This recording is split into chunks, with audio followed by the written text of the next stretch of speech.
When solving projectile motion problems, it's really helpful to get a mental picture of what's happening in the problem. So today we're going to make ourselves a little study sheet to help us solve projectile motion problems. So you'll need just a plain piece of paper, and I have mine landscape style, so it's wide ways. You'll need something to write with, pen or pencil is totally fine, and you're going to need 3 different colors. Now highlighters are what I'm going to be using, but you don't have to use highlighters. If you don't have them, you can grab some matte colors or crayons to put a box around the different pieces. You can use a blue pen, a black pen, either one, just something to differentiate the horizontal and the vertical.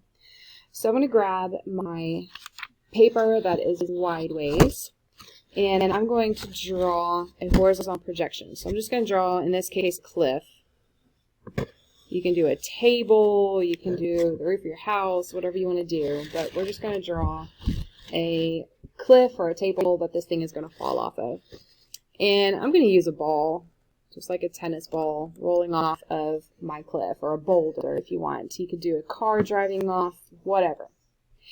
And as this ball rolls off the cliff, it's going to roll, and as it goes, gravity is going to be pulling it and pulling it down to the ground.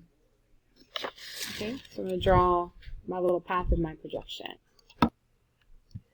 Now that we've got kind of a mental picture of what's happening, it's time to analyze the pieces.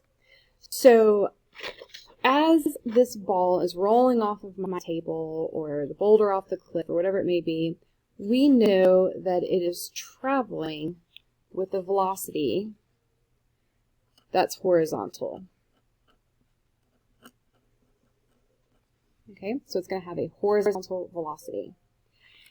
Now, that horizontal velocity is not going to change. It's not going to speed up or slow down in the horizontal direction. It's just going to keep going at the same rate. I'm going to pick a color. You can pick any color you want, but I'm going to highlight. You can shade in, you can put a box around it, whatever you want to do. I'm just going to make it a particular color to keep my horizontal separate from my vertical. Now, in this horizontal direction, we mentioned that that velocity is not going to change. So I'm going to make myself a note that there is no acceleration in that horizontal direction. Okay, so no acceleration horizontally. Now, down on the bottom of the ground or the floor, whatever I'm using, I'm going to make myself a little measurement of distance. And our horizontal distance, you might also see referred to in problems as the range. What was the range of this projectile? How far away from the base should I look for my object? Whatever. So that distance, that horizontal distance, you may also see referred to as the range. That's why, like, when you buy sights on guns, they call them range finders. They're looking for how far that projectile will go horizontally. Okay, now let's look at the vertical motion.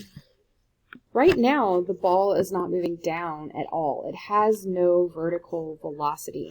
So upon starting, my initial velocity is 0. It has no vertical velocity. It has horizontal velocity, that will be a number, but no vertical velocity at the beginning until it starts to fall. Now, as it's falling, we know that it's going to accelerate, and it's going to accelerate at 9.8 meters per second squared. Okay, that's my vertical acceleration. There's no horizontal acceleration, but there is vertical acceleration. Now, the distance that it's going to fall, make my little lines here like I did before. That distance, we might also see referred to as the height. What was the height of the cliff? What was the height of the table? Whatever we're working with, the distance vertically is also known as the height. All right, and then in the middle, another thing that we can find from all these formulas, or we could calculate with a stopwatch, whichever, is time. And the time that it's in the air is just the time it's in the air. There's no horizontal or vertical to that. Time is scalar. It doesn't have a direction to it. So for time, I'm going to make that my third color, whatever your third color is, to show that it doesn't belong to either side. You can use time with your horizontal formulas, and you can use time with your vertical formulas. Okay, now I'm going to move aside from my picture there. I've got my picture all ready. And I'm going to move up here, and I'm going to say, okay, in the vertical direction, there are a couple of formulas that I can use. One formula that I can use is to find the height. Or maybe to find the time if we have height, either way. And that formula is df equals, and I'm going to do a little flip-flopping around. We had put di plus vit plus 1/2 at squared. Most of the time our di and our vi are going to be 0. So I'm going to start over here with 1/2, getting ahead of myself, at squared plus vit plus di. I'm just kind of taking that equation and I'm flip-flopping it. Putting this at the front, since that's probably what I'm going to use the most of. And then if we happen to throw it down with an initial velocity, or if we happen to specify a starting point, then I could use those. But most of the time, for my vertical formula, that's the part that I'm actually going to use. All right. Another vertical formula that we can use is to find the velocity. Okay, the final velocity. And the one I'll use for that is Vf equals Vi plus At. And again, Vi will probably be 0, so I really should have taken that and flip-flopped it around. Alright, so Vf will equal At, and then if we happen to have an initial velocity for some reason, if we throw it down with a certain velocity, then we'll throw that Vi back in there. But most of the time that'll be 0. Alright, now for our horizontal, there's no acceleration in the horizontal direction. So the formula for horizontal motion is very simple. It's just df equals vt plus di. Okay, you'll see it in your formula finder, df equals di plus vt, but again, I flip-flopped it because most of the time we'll set di as our origin, and that will make it 0. So this is probably what we'll use the most. All right, flip your piece of paper over and let's do projectiles at an angle. Okay, so I'm just flipping it onto the back, and I'm going to start by about a third of the way up because I want to give myself a little room to write it at the bottom. So go about a fourth or a third of the way up and draw yourself a rainbow. Okay. So leave yourself a little bit of room to write and then draw a rainbow there. Alright, you're going to most likely, unless this is what you're looking for, most likely you're going to be given an initial velocity. And you'll be given some kind of angle that this projectile is sent off at. So that angle gets the symbol theta. Theta is going to stand in for our angles. It looks like a little Easter egg. Now, remember I told you that we want, at the very beginning, when we have these projectiles at an angle, we don't want to deal with parabolas. We don't want to deal with things at an angle. So we're going to separate that into the vertical velocity, how fast it's moving up, and our horizontal velocity, how fast it's moving down the field, because it's doing both. It's going up and down, and it's going left and right at the same time. So to find our vertical velocity, I'll flip it over so I can write easy. Vertical velocity is equal to that initial velocity that they gave us times the sine of my angle. Okay? And again, we're dealing with vertical, so I'm going to give that my vertical color, whatever your vertical color is. Horizontal velocity will be very, very similar.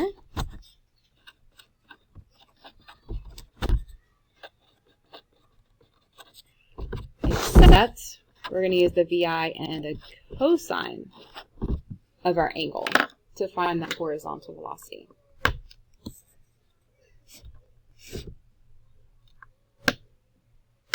All right.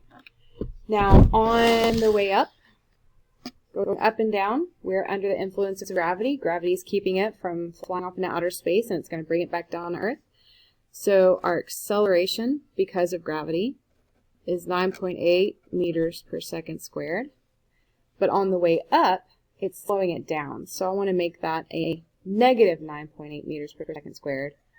And then on the other side, coming down, it'll speed up and it'll be a positive. At the very top of my path, that VF at the top,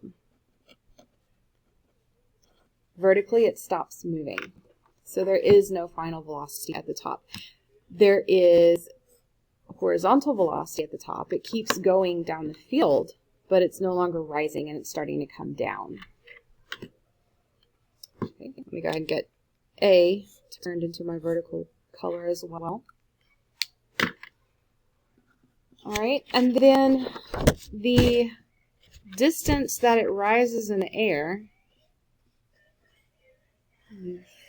complete my ground over here. The distance that it rises in the air is known as the height. Okay, and that's my vertical distance. The height is the vertical distance that it rises.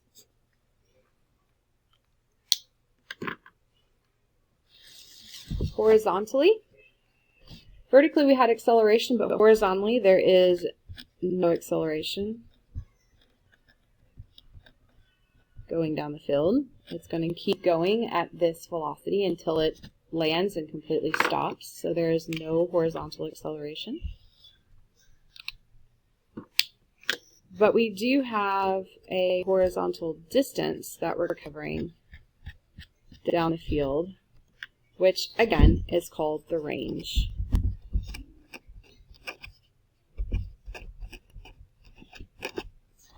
Okay. So the horizontal distance you may also see referred to as the range. What is a range of the soccer ball kick or the discus throw or whatever we're dealing with. All right, and then again, one that doesn't belong to either direction is time. Time is scalar, so it can work with our vertical formulas and it can work with our horizontal formulas. So speaking of vertical and horizontal formulas, let's look at those. Our vertical formulas, if we want to find time, we're going to do VF equals VI plus AT. We know the final velocity at the top is 0. The initial velocity is that pink initial velocity, what we found there. Acceleration is negative 9.8, and we're finding the time. And I'm going to add myself a little note just to remind myself for total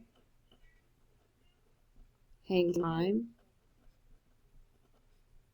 I want to multiply by 2 because what goes up must come down. To find the height,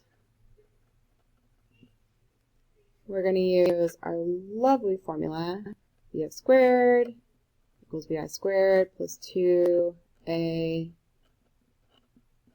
change in distance. All right. And horizontally, again, since there's no acceleration, it makes it super, super easy. So horizontally, it's just very simply dF equals di plus vt.